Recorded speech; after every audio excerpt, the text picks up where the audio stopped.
il y a une volonté, je pense, et il y a un intérêt certain des pouvoirs publics pour aller vers le bien vieillir pour une raison toute bête. C'est que aller vers le bien vieillir, c'est diminuer, c'est retarder plutôt l'entrée dans le soin.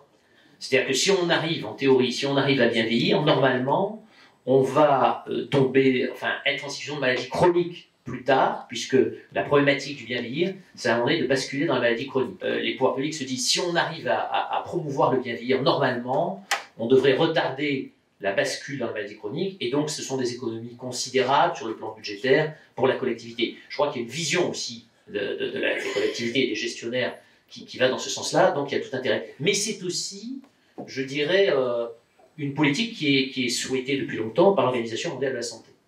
Et ça, c'est extrêmement important de le savoir. La politique de prévention, quand on arrive à l'EHPAD, c'est une politique effectivement qui est trop tardive. En réalité, il faut que les populations concernées se sentent concernées aussi. Et ça pose le problème, en fait, de ce qu'on appelle l'analyse psychosociale des situations, c'est-à-dire dans ces déterminants psychosociaux, est-ce qu'on arrive à avoir une motivation des personnes pour qu'elles aient envie de faire de la consultation préventive? On pense au cancer du côlon, par exemple, etc. Il y a des campagnes sur le cancer du côlon, il y a des campagnes sur le cancer du sein, etc. La consultation préventive en France, on essaye de la promouvoir. Et après, la question, c'est comment les gens peuvent se sentir concernés en se disant finalement, pourquoi ce serait moi qui serais susceptible d'avoir un cancer du côlon, par exemple. Et donc, pourquoi j'irais effectivement faire des examens dans ce sens-là? Et donc, à un moment donné, on peut se dire, est-ce que, sur le plan psychologique et sur le plan psychosocial, on est arrivé à convaincre une population? Parce que tant que la population n'est pas convaincue, tant qu'elle ne pense pas soit être protégée d'un risque, soit en tirer un avantage, elle n'ira pas à la consultation préventive. Et vous savez que dans les politiques de l'Organisation mondiale de la santé, un des axes des politiques choisies par l'Organisation mondiale de la santé, c'est de dire que les individus, heureusement d'ailleurs, conservent le libre choix de consulter ou pas, par exemple, ou de se soigner ou pas. C'est-à-dire qu'on ne peut pas obliger par rapport aux droits fondamentaux, on a parlé ce matin des droits fondamentaux, on ne peut pas contraindre les individus à la consultation préventive. Donc ça veut dire qu'on ne peut jouer que sur la motivation des personnes et leurs convictions. Voilà. Donc je crois que dans les politiques publiques, c'est peut-être cet axe-là qu'il faudrait mettre en avant, c'est-à-dire comment convaincre les personnes qu'il y a vraiment une nécessité pour leur qualité de vie et pour leur espérance de vie de consulter préventivement. Pour l'Organisation mondiale de la santé, la définition de la santé, c'est pas l'absence de soins ou l'absence de maladie. La santé, c'est un état de complet bien-être physique, mental et social qui ne consiste pas donc seulement en une absence de maladie ou d'infirmité. Et dans cette santé, il y a des tas de déterminants. Pour bien vieillir, il faut être en situation d'être stimulé sur le plan de ses fonctions cognitives, donc ses fonctions intellectuelles. Et donc ça passe par évidemment des activités, on peut dire lecture, sortie, voyage. La relation aux autres est extrêmement stimulant sur le plan cognitif, c'est ce qui permet d'être en interaction, de s'adapter. Et aussi, la notion de, dans la relation aux autres, vous avez besoin de souvenirs, donc ça stimule la mémoire. Et on sait que le bien vieillir, ça passe aussi par cette notion de mémoire et ce concept d'altérité, et aussi le fait de pouvoir apprendre. Comment les politiques publiques peuvent-elles dire aujourd'hui, ou comment la mutualité peut-elle se placer en disant, dans ce contexte-là, comme acteur, en disant finalement, ça serait très intéressant de continuer à apprendre quand on avance en âge, parce que dans le fait de continuer à apprendre, vous avez le fait de rester acteur de sa propre vie.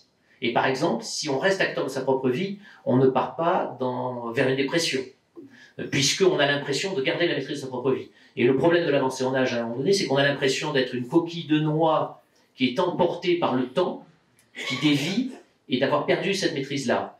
Et le décrochage par rapport au savoir d'une société, on voit bien que nos enfants, par exemple, sont très habiles avec un téléphone portable, etc., et que nous, déjà, on est un peu en décrochage sur le plan des technicités par rapport aux outils technologiques. Eh bien, c'est extrêmement important de garder une connaissance et un savoir-faire qui soit contemporain de son époque pour ne pas être dans cette situation-là, pour ne pas décrocher dans la relation aux autres et pour ne pas décrocher des connaissances et donc de la capacité à notre relation aux autres.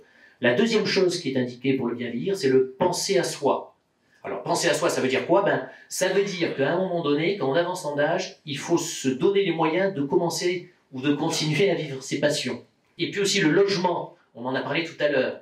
Très important d'avoir un cadre de vie qui nous reflète et qui nous satisfasse, et surtout de pouvoir y rester. Évidemment, mais ça, c'est la palisse, l'alimentation équilibrée, bon, on sait tous ce que ça signifie, c'est-à-dire dans le bien vieillir, il y a l'alcool, le tabac, etc., qui est mis de côté, et puis évidemment le sucré salé, et puis ensuite les activités physiques, évidemment, il y a même des quantifications en termes d'activités physiques, avec des nuances entre l'endurance, l'activité de force, l'activité de souplesse, l'activité d'équilibre. On peut dire que c'est les 4 thématiques, on peut dire que ça c'est extrêmement important avec des durées qui sont quantifiées actuellement à 30 minutes par jour, 5 jours par semaine. Les consultations préventives régulières, ça on en a parlé, c'est un des éléments du bien vieillir.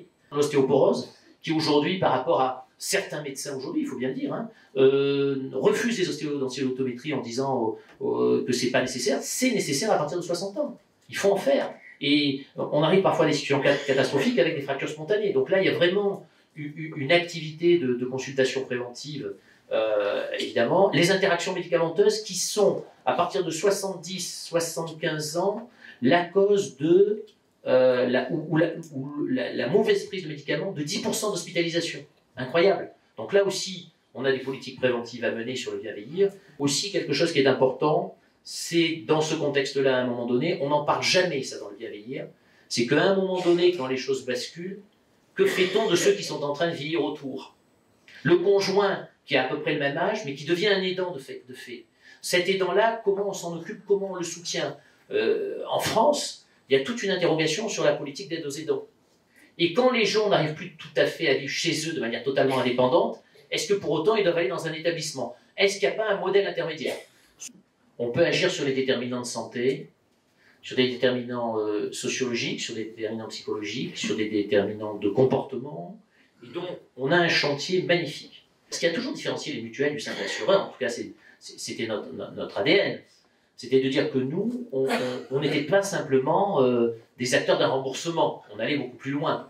Aujourd'hui, je pense qu'il faut qu'on aille effectivement sur cet axe-là. Pourquoi? Parce que c'est un axe qui nous est légitime, qui correspond à notre éthique et notre philosophie, qui correspond à cette notion de finalement chaque être humain a droit à une dignité, et cette dignité, cette unicité, il ne peut la vivre que par une qualité de vie qu'on lui propose. Ce sont les politiques publiques et les politiques collectives qui vont être déterminantes des comportements humains en termes de santé. Et donc la mutualité, à partir du moment où on admet que ce sont les politiques collectives qui sont déterminantes, la mutualité a un rôle extrêmement important à jouer. Faire en sorte en tout cas qu'on puisse mettre en place dans la société des comportements favorables, aussi bien des comportements collectifs que des comportements individuels. Et je pense que là, alors là, la mutualité a une énorme légitimité et des actions à mettre en œuvre.